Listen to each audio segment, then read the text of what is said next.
بسم اللہ الرحمن الرحیم۔ ڈسکور اوریجنل کے معزز ناظرین، السلام علیکم۔ اب قسط نمبر 613 ملاحظہ فرمائیں۔ نورل نے احتجاج کیا، اسے یہاں رہنے دو۔ میں نے کہا خطرے کی کوئی بات نہیں ہوگی، اگر ہوئی تو ہم نمٹ لیں گے، بلا وجہ اس کو تکلیف دینے سے فائدہ۔ تم جاؤ نور چشم، میں نے کہا اور رائفل ہاتھ میں ڈنڈے کی طرح پکڑ کے چل پڑا۔ ایسے تو تم میرا سارا نظام خراب کر دو گے، نورل نے غصے میں ہونٹ کاٹتے ہوئے کہا۔ میں نے کہا اسے کہو چلا جائے ورنہ معاملہ خراب ہو جائے گا۔ اگر تم چاہتے ہو کہ یہ بھی تماشا دیکھے تمہارا تو پھر رہنے دو، کھڑا رہے، ہمیں کیا۔ نورل نے ایک گہری سانس لے کر کہا، دفع ہو جاؤ، جاؤ یہاں سے، مگر صبح آ جانا۔ صبح نہیں، جب طلب کیا جائے، میں نے کہا۔ اس کی رخصت اتفاقیہ تا حکم ثانی جاری رہے گی، تم اس کمرے میں رہو گے۔ نورل نے محافظ کے رخصت ہوتے ہی ایک دروازہ کھول دیا۔ تم حکم دے رہے ہو؟ غالب نے کہا، مجھے تو یہ کمرہ بالکل پسند نہیں آیا، دوسرا دیکھتا ہوں۔ نازو نے کہا، ہم دونوں تیسرے کمرے میں رہیں گی، بالکل الگ۔ نورل کا حوصلہ جواب دے گیا، وہ چلانے لگا، آخر یہ سب کیا ہے؟ میرے گھر پر قبضہ کر رہے ہو تم؟ میں نے کہا، نہیں یار، گھر تمہارا ہی رہے گا ہمارے جانے کے بعد، ہم تو مہمان ہیں، مہمان جاتے وقت گھر کیسے لے جا سکتے ہیں؟ غالب نے مجھ سے اتفاق کیا، البتہ میزبان کو ساتھ لے جا سکتے ہیں، زندہ یا مردہ۔ نورل کی ہمارے سامنے ایک نہ چلی، وہ چالاک آدمی ہم سے معافی مانگ کر ہمارے سامنے ہاتھ جوڑ کے منت سماجت کر کے ہمیں بے وقوف بنانا چاہتا تھا۔ اگر ہم مطمئن ہو جاتے تو رات کو کسی وقت وہ اسلحے کے ساتھ ہم پر شب خون مارتا اور ہم سوتے رہ جاتے، اٹھنے کی نوبت ہی نہ آتی۔ اس کے محافظ کی رائفل بھی بہترین حالت میں اور لوڈڈ تھی۔ اس کے کثرے شاہی کو گھوم پھر کے دیکھنے سے ہم پر مزید انکشافات ہوئے۔ اس عشرت کدے میں وہ سب اسباب عیش تھے جو دولت کی قوت خرید میں ہو سکتے تھے، وہ سب کچھ کلکتہ سے لایا تھا، سوائے ان کے نیزان خوبرو کے جو وہاں اس کی خدمت کے لیے موجود تھی۔ انہیں وہ اپنی بیویاں بھی کہہ سکتا تھا، مگر میں جان چکا تھا کہ یہ اس کا مال تجارت ہے جو اس مال خانے سے کلکتہ کے بازار میں جاتا ہے اور درمیانی مدت میں نورل کے کام آتا ہے۔ صدر مملکت کے سب اختیارات ہم سب نے سنبھال لیے تھے، چنانچہ نورل اپنی بدبختی اور شامت اعمال پر خون کے آنسو رونے اور خون کے گھونٹ پی کر صبر کرنے کے سوا کچھ نہیں کر سکتا تھا۔ ہم نے وہیں غسل کر لیا اور لباس بدلا، وہیں کھانا منگوایا اور کھایا، اور اس کی کنیزوں نے ہماری خدمت نورل کے حکم پر کی۔ نورل نے جو کچھ کیا ہمارے حکم پر کیا۔ رات کے 12 بجے تک ہم نورل کے گھر کی تلاشی بھی لے چکے تھے، ہم کسی خفیہ مقام پر چھپا ہوا یا مدفون اسلحہ نکالنا عملاً ناممکن تھا۔ نورل سخت مشتعل تھا کہ ہم نے اسے اسی کے گھر میں قیدی بنا رکھا ہے اور مہمان ہو کے ہم گھر کے مالک بن بیٹھے ہیں، مگر وہ اپنے غصے کا اظہار کر کے اپنی رعایا کے سامنے اپنی عزت گنوانا نہیں چاہتا تھا۔ ہماری خواہش پر اس نے کنیزوں کو بھی رخصت کر دیا اور ہدایت کی کہ وہ اس گیسٹ ہاؤس میں چلی جائیں جہاں ہمیں ٹھہرانے کا انتظام کیا گیا تھا۔ معلوم نہیں وہ کون لڑکیاں تھیں، ہمارے پاس ان کی کہانی سننے کا وقت نہیں تھا، نہ ذریعہ، وہ ہماری زبان نہیں سمجھتی تھی، ہمارے کہنے سے اپنی زندگی کی باغ دوڑ اپنے ہاتھ میں لینے سے قاصر تھی، اور عزت و آبرو کا مفہوم جان کے انہیں کچھ حاصل نہیں ہو سکتا تھا۔ وہ اس نظام اور اس انداز زندگی کو نوشتہ تقدیر سمجھتی تھی، اور اس کے خلاف ان کے دل میں وہ جذبات نہیں تھے جو ہمارے دل میں تھے۔ بقول علامہ مرحوم، خدا نے آج تک اس قوم کی حالت نہیں بدلی، نہ ہو احساس جس کو اپنی حالت کے بدلنے کا۔ ایک لمحے کے لیے مجھے خیال آیا کہ شاید یہاں سے نکل کے یہ لڑکیاں بھاگ جائیں، آزادی کے اس لمحے سے جو اچانک ان پر نئی زندگی کے راستے کھولنے آ گیا تھا، فائدہ اٹھائیں اور اپنی تقدیر بدلنے نکل جائیں، مگر ایسا نہیں ہوا۔ وہ خوفزدہ سہمی ہوئی خاموشی سے باہر نکل گئیں، اور صبح مجھے معلوم ہوا کہ انہوں نے اپنے مالک و آقا کے حکم کی حرف بحرف تعمیل کی تھی۔ اپنی طرف سے ہم نے تو ان کی زنجیریں کاٹ دی تھی، مگر جن میں طاقت پرواز کا حوصلہ ہی نہ ہو ان کے لیے پار ہونے سے کیا فرق پڑتا ہے؟ نورل جیسا بے غیرت اور بزدل آدمی ان کے جسم و جاں کا مالک بنا ہوا تھا، مگر ہمارے سامنے وہ پالتو کتے کی طرح دم ہلا رہا تھا۔ ہم نے واقعی اسے اپنے ہی گھر میں اسیر کر لیا تھا۔ ایک کمرے میں گل اور نازو کے سونے کے بعد میں نے پہلے غالب کو موقع دیا کہ وہ دوسرے کمرے میں سو جائے، خود میں تیسرے کمرے میں نورل کے ساتھ موجود رہا۔ وہ مجھے بتاتا رہا کہ یہ سب سامان وہ کلکتہ سے لاتا رہا ہے جسے ہم بے دریغ استعمال کر رہے تھے، ریشمی ساڑیاں، پتلونے، جوتے اور قمیص۔ کھانے پینے کی اشیاء کے بند ڈبے، ولائتی شراب اور پرفیوم، چائے، سگریٹ اور کافی۔ یہاں رہنے والوں کے لیے ان سب چیزوں کی کوئی اہمیت نہیں۔ اس نے کہا، میں بھی جب کلکتہ جاتا ہوں تو قمیض پتلون پہنتا ہوں، کبھی سگریٹ اور چائے ان میں بھی تقسیم کر دیتا ہوں۔ اور یہ ریشمی ساڑیاں؟ میں نے کہا، ایک ریشمی ساری سے ایک عورت مل جاتی ہے۔ وہ بولا، یہ لوگ 10 کوس کے گاؤں سے خبر لاتے ہیں کہ کہاں نقد رقم کی ضرورت پڑے گی، کہاں ریشمی ساری کی۔ کون قبول کرتا ہے یہ ریشمی ساری؟ میں نے بڑے دکھ کے ساتھ پوچھا۔ کبھی کسی جوان لڑکی کی ماں، کبھی بڑی بہن، کبھی کوئی خالہ پھوپھی۔ وہ بولا، یہ سب ساری ایسی رشوت ہے جس کے مقابلے میں کاغذ کے نوٹ بیکار ثابت ہوتے ہیں۔ 500 نقد کی بجائے 200 کی ساری۔ میں نے کہا، چھوڑو یہ ذکر، مت کرو یہ باتیں۔ مجھے شرم آتی ہے کہ تم اس عورت کی عزت کے بے وقت ہونے کا حال سنا رہے ہو، جس کے لیے بڑی شاعرانہ خیال آرائی کی تھی کسی نے کہ ماؤں، بہنوں، بیٹیوں، دنیا کی عزت تم سے ہے۔ جو ماں ہوتی ہے اس کے قدموں میں بیٹوں کی جنت ہوتی ہے۔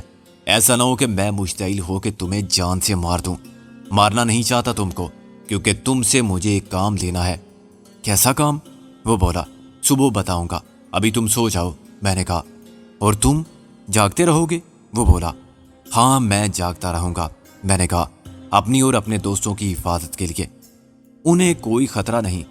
میں نے کہا، خطرہ جب نازل ہوتا ہے تو بتا کے نازل نہیں ہوتا، چنانچہ ہم سب ایسا موقع نہیں آنے دیتے کہ خواب غفلت کا خمیازہ بھگتنا پڑے۔ خطرہ تمہیں مجھ سے نہیں، کسی اور سے ہے۔ نورل نے کہا، بلا وجہ اپنے دماغ کو زحمت مت دو۔ یہ مت سوچو کہ ہمیں کس سے خطرہ محسوس ہوتا ہے اور کیوں، یہ سوچنا ہمارا کام ہے۔ تم صرف اپنی فکر کرو۔ میں نے بنا کر کہا۔ نیند سے لڑنے کے لیے میں ٹھنڈی بلیک کافی پیتا رہا اور سگریٹ پھونکتا رہا۔ مجھے اس سوٹ کیس کا خیال آیا جو میں نے غلطی سے اپنے سامان کے ساتھ نیچے پھینک دیا تھا۔ ہیلی کاپٹر اگروال اور ساملی کے ساتھ واپس چلا گیا تھا اور چند منٹ بعد تباہ ہو گیا تھا، چنانچہ اب ہم ہی اس کے مالک تھے۔ میں نے بریف کیس سے ذرا بڑے سوٹ کیس کو اٹھا کے چاروں طرف سے دیکھا، سونگا، ہلا جلا کے کان لگایا اور کوئی آواز سننے کی کوشش کی جو گھڑی کی ٹک ٹک سے مشابہ ہو، مگر اس میں کوئی غیر معمولی بات نہیں تھی سوائے اس کے وزن کے۔ یہ وزن کپڑوں کا نہیں ہو سکتا تھا۔ اگر اس میں سونا ہوتا تو وزن اتنا زیادہ ہوتا کہ ہم اسے اٹھا بھی نہ پاتے۔ تھوڑی دیر تجسس میں مبتلا رہنے کے بعد میں نے پھر اس کے لاک کا معائنہ کیا۔ یہ نمبروں سے کھلنے والا تالا تھا۔ میں نے اسے کان کے قریب کیا اور ایک ایک نمبر کو گھماتے ہوئے کلک کی اس خفیف سی آواز کو سننے کی کوشش کرتا رہا جو صحیح نمبر کے فٹ ہونے پر آتی ہے۔ آدھے گھنٹے میں متعدد ناکام کوششوں کے بعد آخرکار میں نے ایک لیور کو دبایا تو لاک کھل گیا۔ دوسری طرف کے لیور کو دبا کے میں نے ڈھکنا اٹھا دیا اور پھر دم بخود بیٹھا رہا۔ سوٹ کیس نوٹوں سے بھرا ہوا تھا۔ اس میں سب بڑے نوٹ تھے جن کو ربر کے چھلے چڑھا کے گنے بغیر گڈی کی شکل دی گئی تھی۔ یہ کسی بینک سے حاصل نہیں کیے گئے تھے کہ ہر گڈی میں 100 نوٹ ہوتے۔ نوٹ سیریل نمبر میں بھی نہیں تھے اور مالیت کے لحاظ سے گڈی میں نہیں رکھے گئے تھے۔ کسی گڈی میں 70-80 نوٹ تھے تو کسی میں 100-125، 150 اور 10 کے نوٹ ایک ربڑ بینڈ میں باندھے گئے تھے۔ ظاہر اس طرح سوٹ کیس کی مجموعی رقم کا اندازہ کرنا بھی ناممکن تھا۔ یہ ڈاکوؤں کا مال تھا، انہوں نے لوٹا تھا یا لوٹ کے جمع کیا تھا۔ قیاس کی بنیاد پر میں کہہ سکتا تھا کہ اگروال کی رہائی کے بعد اسے ہیلی کاپٹر میں نیپال لے جانے کا سارا انتظام ساملی نے کیا تھا، تو اسے مالی مسائل سے بچائے رکھنے اور دولت کی طاقت دینے کا بندوبست بھی اسی نے کیا ہوگا۔ کیا عجیب پاگل عورت تھی وہ بھی۔ محبت کرنے والی عورت عجیب اور پاگل ضرور ہوتی ہے۔ میں نے سوٹ کیس پھر بند کیا، لیکن اس بار نمبر خود ملائے تاکہ یاد رہیں۔ یہ پیسہ ہمارے کام آ سکتا تھا۔ اب تک ہمارے سارے مسائل اس پیسے نے حل کیے تھے جو میں نے ایک جعلی پیر سے چھینا تھا۔ وہ پیر بھی ایک طرح سے ڈاکو تھا، فرق صرف اتنا تھا کہ اس کے پاس لوٹنے والے بے وقوف خود چل کے آتے تھے اور عقیدت کے ساتھ لوٹتے تھے۔ اگروال دہشت سے لوٹتا تھا اور اس کا شکار بے وقوف نہیں، وہ عقل مند ہوتے تھے جو پیسے سے پیسہ کھینچنے کا فن جانتے تھے۔ صبح 4 بجے تک میں اپنے مستقبل کے لائے عمل پر غور کرتا رہا۔ ناسازگار حالات کے بطن سے اچانک موافق نتائج پیدا ہو گئے تھے اور حادثات کی مدد سے مشکلات کا حل نکلنے لگا تھا۔ نورل ہمیں کلکتہ پہنچا سکتا تھا اور کروڑوں کی آبادی کے اس شہر میں گم ہو جانے کے بعد ہم ڈھاکہ تک اپنا راستہ بنا سکتے تھے۔ اس کام میں تاخیر لا حاصل تھی۔ صبح 4 بجے تک نورل خراٹے لیتا رہا۔ پہلے مجھے شک تھا کہ اس طرح وہ مجھے دھوکہ دے کر چاہتا ہے، کہ میں اس کی طرف سے غافل ہو جاؤں، لیکن وہ واقعی بے خبری کی نیند میں تھا۔ اس سے میرا شک دور ہو گیا۔ اگر اس کے ذہن میں کسی سازش کے جراثیم گھوم رہے ہوتے تو اسے نیند آنا مشکل تھی۔ غالب کو اپنی جگہ بٹھا کے میں سو گیا اور 1 منٹ میں دنیا و مافیا سے غافل ہو گیا۔ میری آنکھ شور سے کھلی۔ یہ غالب اور نورل تھے جن کے درمیان اختلاف رائے کچھ تو خون کی انتہا تک پہنچ گیا تھا۔ کیا میں قیدی ہوں؟ نورل نے چلا کر کہا۔ تم میں ایک سزا یافتہ قیدی ہو، خود کو موت کی کال کوٹری میں سمجھو۔ اتنے سنگین جرائم ہیں تمہارے کہ تم کو 1 بار نہیں 1000 بار پھانسی ہونی چاہیے۔ غالب نے کہا۔ میں جا رہا ہوں، دیکھتا ہوں تم کیسے روکتے ہو مجھے۔ اگر تم نے اگلا قدم اٹھایا تو میں گولی مار دوں گا تمہیں۔ اس کے ساتھ ہی فائر کی آواز سنائی دی اور نورل کی چیخ بھی۔ میں گھبرا کر اٹھا اور دوسرے کمرے کی جانب لپکا جہاں نورل اپنی ٹانگ پکڑے بیٹھا تھا۔ گولی اس کی ٹانگ پر خراش ڈالتی ہوئی باہر نکل گئی تھی۔ غالب کے نشانے کی مہارت کو ہم سب مانتے تھے۔ اس کا مقصد بھی یہی ہوگا کہ نورل معذور نہ ہو، ورنہ وہ گولی اس کے ٹخنے کے اوپر پنڈلی کی ہڈی سے بھی گزار سکتا تھا۔ نورل اس کے برعکس یہ سمجھ رہا تھا کہ غالب کا نشانہ خطا ہو جانے سے اس کی ٹانگ بچ گئی۔ یہ کیسا شور ہے نورل؟ میں نے کہا۔ اس نے گولی ماری مجھے، وہ خراش کی جلن سے بے چین ہو کر چلایا۔ اس کی پنڈلی پر ایک لال لکیر نمودار ہو گئی تھی۔ میں نے کہا تھا تم سے کہ تمہیں باہر جانے کی اجازت نہیں ہے۔ 9 بج رہے ہیں، میں نظر نہ آیا تو لوگ کیا کہیں گے؟ بہت سے کام ہوتے ہیں مجھے۔ وہ احتجاج کرنے لگا۔ لوگ فرض کر لیں گے کہ تم دنیا سے کوچ کر گئے یا پھر بستر مرگ پر ہو۔ غالب نے کہا۔ سب سمجھیں گے تم نے مجھے قتل کر دیا ہے، وہ بولا۔ لوگ کیا سمجھتے ہیں، ہم اس کی فکر کیوں کریں؟ غالب نے کہا۔ ہم انہیں بھی سمجھا سکتے ہیں کہ وہ غلط سمجھے تھے۔ فائر کی آواز پر کچھ لوگ فوراً آ گئے تھے۔ میں نے نورل سے کہا، انہیں کہہ دو کہ کچھ بھی نہیں ہوا، غلطی سے گولی چل گئی تھی۔ تم کہاں جانا چاہتے تھے؟ صبح سے یہ وقت ہو گیا، گھر میں کوئی ملازمہ نہیں ہے، میں انہیں بلا کے لانا چاہتا تھا تاکہ کچھ کھانے پینے کا انتظام ہو سکے، نورل نے کہا۔ اچھا تم جاؤ اس کے ساتھ۔ میں نے غالب کی طرف اشارہ کیا اور پھر غالب سے پوچھا، وہ دونوں کہاں ہیں؟ غالب نے کہا، وہ صبح کی سیر کے لیے نکلی تھی، میں بھی چاہتا تھا کہ وہ لوٹ آئیں تو میں اس کے ساتھ جاؤں۔ نورل اور غالب کے جاتے ہی گل اور نازو بھی نمودار ہو گئیں۔ یہ گولی کس نے چلائی تھی؟ میں نے نہیں چلائی، میں نے کہا۔ غالب کہاں ہے؟ نازو تشویش میں مبتلا ہو گئی۔ اور نورل؟ گولی مارو غالب کو، میں نے کہا۔ تم کہاں بجلیاں گرا کے آ رہی ہو؟ ساری بستی میں ہر قدم پر کشتوں کے پشتے لگ گئے ہوں گے، ایک نے مار دیا ہوگا، دوسری نے خاک کر دیا ہوگا۔ گلنسی، سچ بڑا مزہ آیا۔ اتنی حیرانی سے دیکھ رہی تھی غریب عورتیں آنکھیں پھاڑ پھاڑ کے، جیسے ہم اس دنیا کی مخلوق نہیں، کو کاف کی پریاں ہیں۔ مردوں کی تو سانس رک گئی تھی، دل دھڑکنا بند ہو گئے تھے، ایسے کھڑے تھے جیسے قبر سے نکل کے مردے کھڑے ہوں۔ نازو نے بھی ہنستے ہوئے کہا۔ انہوں نے غلط نہیں کہا تھا۔ نہا دھو کے رات بھر آرام کرنے کے بعد انہوں نے رنگین ریشمی ساڑیاں باندھی تھی تو ان کے حسن کی آب و تاب پر نگاہ نہیں ٹھہرتی تھی۔ مقامی عورتیں سوتی ساڑیاں بھی دھوتی کے انداز میں باندھتی تھیں۔ گل اور نازو کا سٹائل وہ تھا جسے فلمی کہا جا سکتا ہے۔ ان کے مقابلے پر اس غربت زدہ بستی میں نیم مردہ سوکھے جسموں والی کالی عورتیں تھیں جن کے تن کو میلے کپڑے بھی پوری طرح میسر نہ تھے۔ گل اور نازو نے صبح میک اپ کیا تھا اور پرفیوم لگائی تھی۔ ان عورتوں کے وجود سے میل اور پسینے کی اور بدحالی کی بو اٹھتی تھی۔ میں نے کہا، تمہیں ایسے گھومنے پھرنے سے گریز کرنا چاہیے، ایسا نہ ہو کہ کوکاب سے اترنے والی پریوں کا چرچا عام ہو جائے تو پولیس والے بھی شوقِ دید میں چلے آئیں۔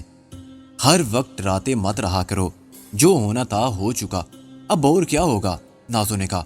آنے دو غالب کو، ابھی کینچی لے کر خود اس کی حجامت کرتی ہوں۔ گل ہنسنے لگی۔ بھائی سکندر، اب آپ بھی یہ جاڑ جنکاڑ صاف کروا دیں، بہت دن ہو گئے آپ کا اصلی چہرہ دیکھے۔ میں نے داڑھی مونچھوں پر ہاتھ پھیر کے کہا، اپنا اصلی چہرہ تو اب میں خود بھی نہیں پہچان سکتا، پولیس البتہ پہچان لے گی۔ میرا خیال ہے ہم اس خطرے کو بہت پیچھے چھوڑ آئے ہیں اور آگے صورتحال ایسی ہے کہ کچھ بھی نہیں ہوگا۔ ہاں، اس افراتفری میں کون پہچاننے والا ہوگا سکندر اور غالب کو، سوائے ایک محسن کے، میں نے کہا۔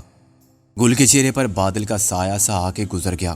بھائی سکندر، یہ شخص کلکتہ آتا جاتا ہے، اسے کہیں کہ آج ہی ہمیں کلکتہ پہنچا دے۔ نازو نے اس کی تائید میں سر ہلایا۔ وہاں سے ڈھاکہ جانا تو ایسا ہی ہوگا جیسے کراچی سے حیدرآباد جانا یا لاہور سے راولپنڈی۔ میں نے کہا وہ لالچی آدمی ہے، پیسہ مانگے گا۔ پیسہ؟ گل نے سوچ کر کہا، ہمارے پاس جو اتنا سونے کا زیور ہے جس کا بوجھ اٹھائے پھر رہے ہیں ہم، وہ کس دن کام آئے گا؟ وہ بین الاقوامی کرنسی ہم ایسے ضائع نہیں کر سکتے گل۔ میں نے کہا ابھی تو مجھے یہاں سے روانگی کے امکانات نظر نہیں آتے۔ گل کی صورت اتر گئی۔ کیا مطلب؟ ہم یہاں بیٹھے رہیں گے؟ آخر کب تک؟ میں نے کہا جب تک خطرہ باقی ہے، یہاں ہم محفوظ تو ہیں، اور جب تک کوئی ہماری رہنمائی کرنے والا نہ ہو ہم ایسے منہ اٹھا کے کیسے نکل کھڑے ہوں گے؟ اس علاقے کا جغرافیہ بالکل مختلف ہے، اور پھر سرحد کے دونوں جانب جنگ چل رہی ہے۔ جنگ تو ختم ہو چکی ہے، گل مردہ لہجے میں بولی، مگر فوجیں وہی ہیں، کیسے گزر کے جا سکتے ہیں ہم میدان جنگ میں سے؟ میں نے کہا میرا مقصد صرف اسے چھیڑنا تھا اور اس کے رد عمل سے لطف اندوز ہونا تھا۔ وہ فکر مند نظر آ رہی تھی اور اداسی کی سوچ میں ڈوب گئی تھی۔ حیرت کی بات یہ تھی کہ نازو بھی مایوسی میں مبتلا ہو گئی تھی۔ آپ بات تو کر کے دیکھیں نورل سے، گل نے کہا۔ میں نے مغموم سے لہجے میں کہا بات کی تھی، وہ کہتا ہے کہ یہ ناممکن ہے، ابھی کم سے کم مہینہ لگے گا راستہ صاف ہوتے۔ 1 مہینہ؟ گل کی آنکھیں پھیل گئی۔ میں اتنی دیر انتظار نہیں کر سکتی۔ میں کہا کیا مطلب؟ تم ہمارے ساتھ ہو، اکیلی تو جا نہیں سکتی ہو۔ میں نے کہا۔ اس نے مجھے عجیب سی نظروں سے دیکھا۔ میں اکیلی جا سکتی ہوں بھائی سکندر، اور خاموشی سے اندر چلی گئی۔ یہ تو پاگل ہے، میں نے کہا، میں مذاق کر رہا تھا۔ پھر آپ خود پاگل ہیں جو پاگلوں سے مذاق کرتے ہیں، نازو نے خفگی سے کہا۔ اسی وقت غالب اور نورل نمودار ہوئے۔ ان کے پیچھے ایک جلوس تھا جس میں رات والی کنیزانیں با ادب تھیں، اور ان کے ہاتھوں میں طباخ، تھالیاں اور ڈول تھے۔ یہ سب کھانے پینے کا سامان تھا جو بقول نورل کے بستی کے لوگوں نے مہمان نواز ہونے کا ثبوت دیتے ہوئے بطور خاص ہمارے لیے ارسال کیا تھا۔ چاول، ناریل، مچھلی، پھل، سبزی اور دودھ سے بنی ان اشیاء میں سے ہم ناشتے میں کچھ بھی استعمال نہیں کر سکتے تھے۔ اس سے نورل کو مایوسی ہوئی اور اس نے ہماری خواہش کے احترام میں چائے، انڈے، پراٹھے کا ناشتہ فراہم کیا۔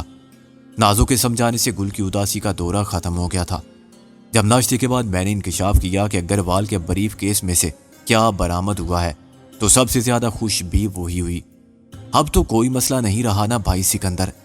میں نے کہا پگلی، مسئلہ پہلے کب تھا اور اب مسئلہ حل نہیں کر سکتے کیا؟ تمہیں بھروسہ نہیں ہے ہم پر؟ بھروسہ کیوں نہیں، مگر یہ کہ دیوانگی کا کوئی علاج نہیں، نازو نے کہا۔ ہاں ہوتا تو تم ٹھیک ہو جاتی، غالب نے کہا، مگر تمہارا علاج میرے پاس ہے، نازو نے کہا۔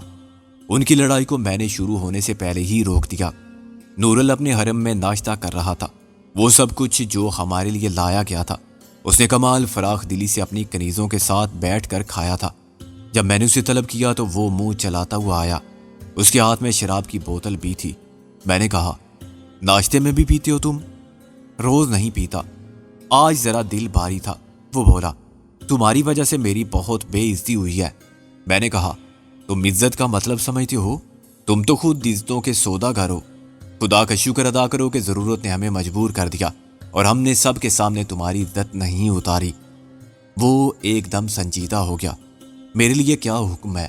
میں نے کہا تم ہمیں کلکتہ پہنچا سکتے ہو آج ہی؟ کیوں نہیں، میری اپنی کشتی ہے اور لانچ ہے۔ وہ بولا مگر تم ایسے نہیں جا سکتے۔ کتنا پیسہ چاہیے تمہیں لالچی آدمی؟ گل بول پڑی۔ اس نے حیرانی سے گل کو دیکھا۔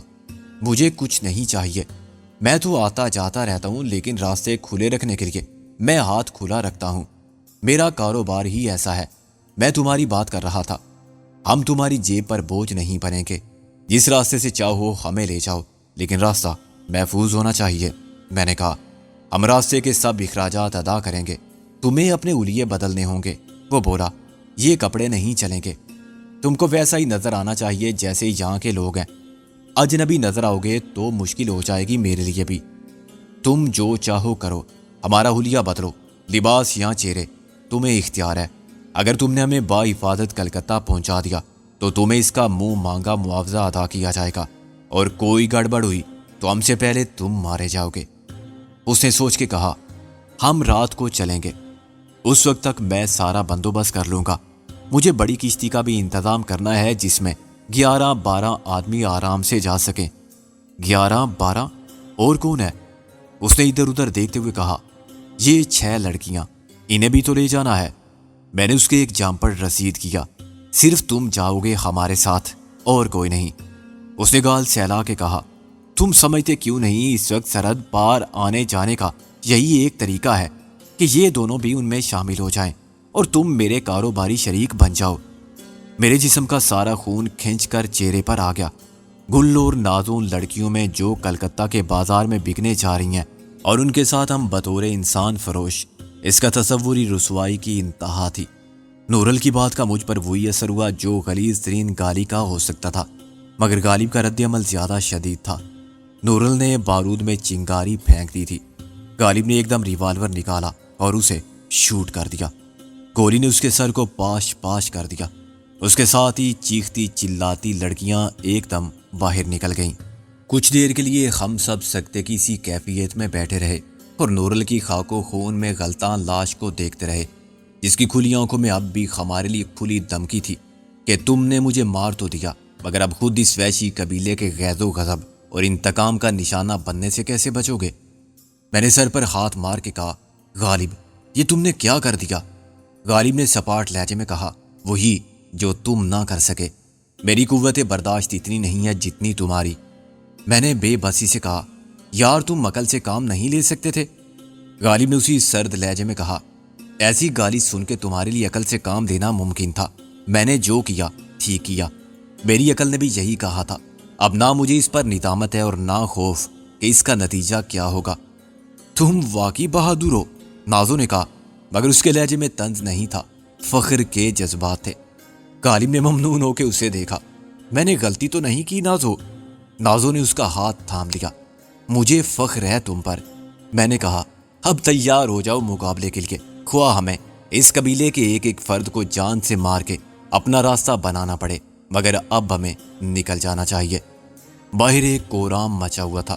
نورل کے قتل ہوتے اس کی زرخرید کنیزیں چیختی چلاتی فرار ہو گئی تھی اور ہم باہر سے ان کا واویلا سن سکتے تھے۔ ان کی زبان سے ناواقفیت کے باوجود یہ اندازہ کیا جا سکتا تھا کہ وہ سارے قبیلے کو ہمارے ہاتھوں نورل کے مارے جانے کی اطلاع دے چکی ہیں۔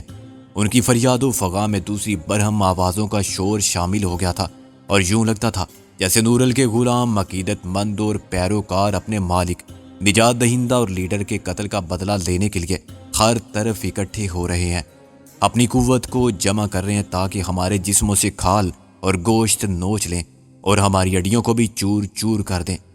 میرے اشارے پر غالب، گل اور نازو نے اٹھ کے ریوالور نکال لیے تھے اور اب وہ میرے اگلے حکم کے منتظر تھے۔ مشتعل لوگوں کا ہجوم بھی باہر رکا ہوا شاید اپنے سردار کے اشارے کا انتظار کر رہا تھا۔ میں نے کہا، اس سے پہلے کہ یہ سب وحشی ہم پر ٹوٹ پڑیں، میں ان سے بات کر کے انہیں سمجھانے کی کوشش کرتا ہوں۔ غالب نے کہا، کیسے سمجھاؤ گے انہیں؟ یہ تمہاری زبان کہاں سمجھیں گے؟ نازو نے کہا، زبان سمجھتے تب بھی ان کے جذبات کی شدت پر قابو پانا مشکل ہوتا۔ گل نے کہا، باہر مت جائیں بھائی سکندر، یہ لوگ مار ڈالیں گے آپ کو۔ بے وقوف، مارے تو ہم اندر بھی جائیں گے۔ یہ کوئی قلعہ نہیں ہے جس میں ہم مورچہ بند ہو کے بیٹھ جائیں۔ گھاس پھونس کی دیواریں کب تک پناہ دیں گی ہمیں؟ میں کوشش کرنے میں کوئی حرج نہیں سمجھتا۔ غالب تم میرے ساتھ آؤ، میرے پیچھے۔ نازو تم کسی سوراخ سے ہجوم پر نظر رکھو، جو بھی حملے میں پہل کرے اسے بے دریغ گولی مار دینا۔ گل تم پیچھے رہ کر ہم سب کو کور کرو۔ اچھا چھوڑو، تم دوسری طرف آ جاؤ، کسی سوراخ میں سے تم بھی دیکھتی رہو۔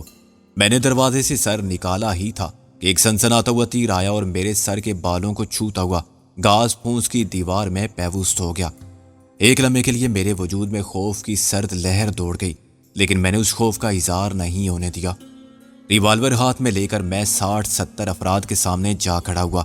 ان سب کی آنکھوں سے نفرت کا لاوا ابل رہا تھا اور ان پر خون سوار تھا۔ ان کے نیم برہنہ جسم کی ساری ہڈیاں نا طاقتی کی مظہر تھی، مگر ان کے جارحانہ عزائم کی طاقت کم نہ تھی۔